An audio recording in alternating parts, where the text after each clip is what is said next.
Hi everybody and welcome to Reed's Reads. I'm of course your host Ryan Reed. Please check us out at SpiderManCrawlspace.com. Well, I'm here everybody. I'm here to talk about my usual reviews. So let's get started with All New, All Different Avengers number 11. And then we'll move on over to Spider-Man number 5, good old Miles Morales. So All New, All Different Avengers number 11, the pros. First of all, this picks up very nicely from the previous issue. I mean, there's really no expository or anything that gaps within the storyline. I mean, the issue picks up exactly where the previous issue ended. So, of course, we get everything with the Avengers caught by Annihilus and his forces, and pretty much Miles Morales leading the charge to free everybody. Because I really like it how he was telling previous issue to Kamala, Ms. Marvel, to say, well, I'm not gonna, don't do anything yet. And then finally he realized this isn't working. Forget it. I got an idea. Follow my lead. And he takes charge. Takes really quick charge using his chameleon effects and other ones to distract the Annihilation army while Thor battles Annihilus. And it works really, really great how the younger Avengers, get the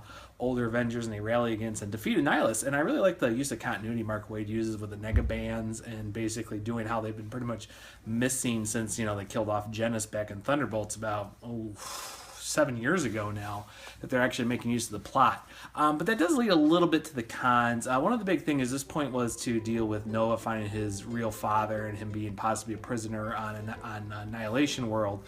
And the truth is, it doesn't really go anywhere. It basically leads to the fact that it was another dead end, and I understand. It's a main plot point in the main Nova book, but with Sam Alexander, it's getting old.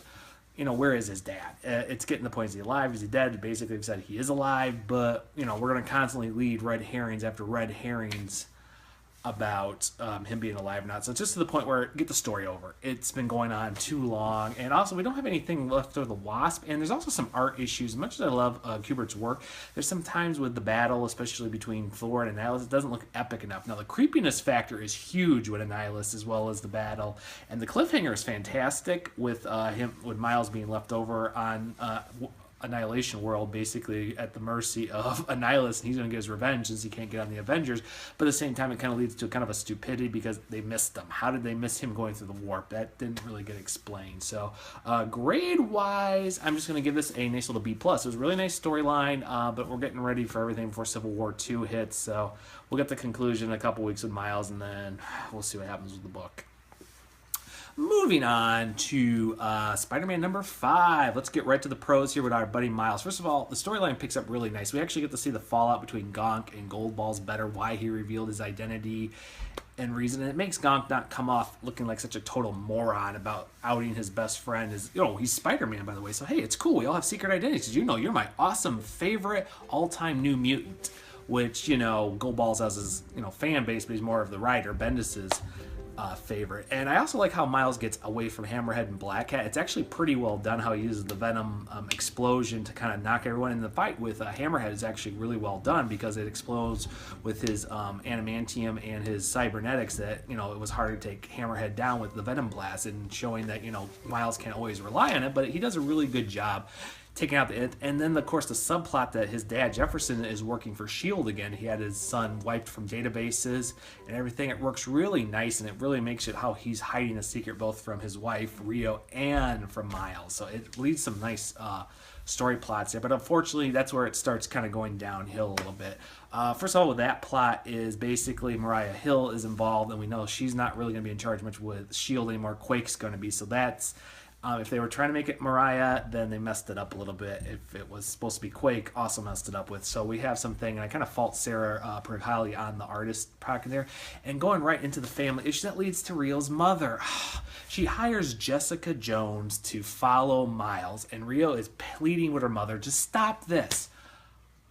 At any point, where does Rio not tell her mom, that's it, Mom, I'm taking this, pack your bags, and get out of New York because you're making things horrible. I know it's to get Jessica Jones into the main characters, and she's getting her own book coming up here post-Civil War II, but it's so forced, and it doesn't make Miles' grandmother come off sympathetic. She's a caricature of going too far, and also basically having Bendis also note that Black Cat is out of character. The Hammerhead's noticing it, the men are noticing him, and Miles is kind of like, oh, wait a second, you used to be on Spider-Man's side. Why are you doing this? Well, just because we're in a grown-up world, and you know what? For some reason, I just have to hate Spider-Man, and I can't like a legacy. it's constantly showing that the whole thing with Black Cat, that they're trying to find loopholes to get her character more away from that and more into the anti-hero thing. And Bendis kind of does a little bit. And considering what's coming up with Civil War 2, I can see how that's going to be taken care of. But it also comes out how bad the story is, just like Rio's mother, with the grandmother being so, high and a private investigator see if her grandson's on drugs because that's why his grades are doing so bad. That's pretty stupid. And getting into everything else too, it's a good book, but I'm going to give it a B-. Some of the plots are really dragging it down, and why Bendis is excelling, because he created Miles, and I love Miles to death. And a lot of the points that I like how he's bringing it more from the Ultimate Universe into the new Marvel Universe Prime, but it's still he's falling on some points where just because you call out bad characterization doesn't mean it makes the story better, and just because the person is doing it because it's my parents does not make it right either. It gets to a point to where you just have to do it. So I'll leave that with a B. So we got our B+ and B. That's going to do it, everybody. I will see everybody later as I will review Amazing Spider-Man number 15 in a week. So everybody have a happy 4th of July, and I'll catch you on the crawl space.